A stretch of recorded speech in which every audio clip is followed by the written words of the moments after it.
Kaugnay pa rin po ng Bagyong Enteng, makakapanayan po natin live si Veronica Torres, weather specialist mula sa Pag-asa. Veronica, magandang umaga sa iyo. Magandang umaga din po sa inyo, pati na rin po sa ating mga taga-subaybay. Una sa lahat, nasaan na ang Bagyong Enteng sa ngayon, Veronica?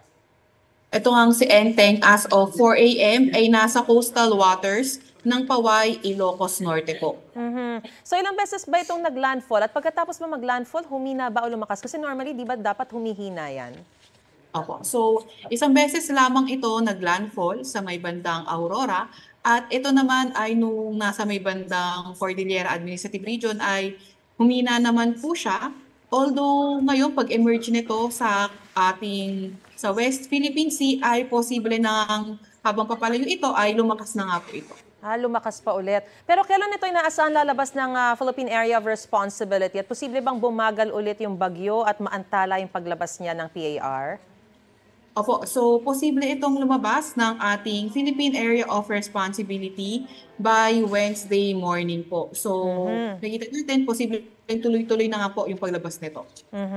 Pero kahit ba lumabas ng PAR, yung Bagyong Enteng, aasahan pa rin ba yung maulang panahon sa ilang bahagi ng bansa dahil mahahatak yung habagat? Opo, so kahit paglabas po nito kung si Enteng sa ating PAR, posible pa nga rin po itong makahatak ng habagat kaya hindi po natin tinatanggal yung possibility na patuloy pa rin na yung mga pag-ulan mostly sa western section ng Luzon and Visayas. Matindi kasi yung pagbaha na naranasan no, sa iba't ibang lugar. Gaano karami o gaano kalaking volume ng ulan ba ang ibinagsak ng Bagyong Enteng?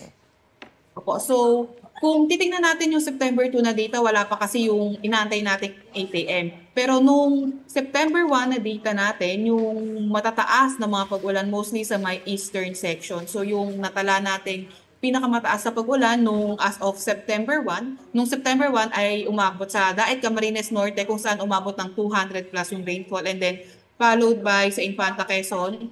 And then Alabat, Quezon din kung saan umabot ng 200 plus yung mga paulan po. So kung ikukumpara sa Karina, ano yung mas malaki yung ibinuhos na ulan? Opo, so kung titingnan natin, malaki yung chance na yung kay Karina pa rin yung naging mataas na buhos ng ulan kung titingnan natin dito sa may Metro Manila. Pero antayin na lang din siguro muna natin yung data ng for today para mas ma-comprehensive compare natin silang dalawa. Alright. Grabe rin kasi yung baha na idinulot nito. Pero yung mahinang pag-ulan ngayon, ibig sabihin ba tuloy-tuloy na yan o posible pang lumakas ulit itong pag-uulan na inaasahan natin? Opo, dahil nga posible pa rin makahatak ng habagat etong si Enteng. So in the next coming days, posible pa nga rin maging maulan. Pero ang inaasahan natin as the day goes by, pwedeng mga around Friday, pwedeng maulan pa rin naman pero hindi na kasing lakas nung nangyari nung Monday. Paalala na lang natin sa ating mga kababayan. Opo, sa ating mga kababayan, palagi pa rin po tayong maki-update sa mga ilalabas na advisory ng Pag-asa at lagi po tayong makikinig sa mga advice ng ating mga DRR officers. Kung pinapalikas po tayo, lumikas na po tayo. Alright, maraming salamat Veronica Torres, weather specialist mula sa Pag-asa sa iyong panahon at sa impormasyong binigay mo sa amin. Maraming salamat din po.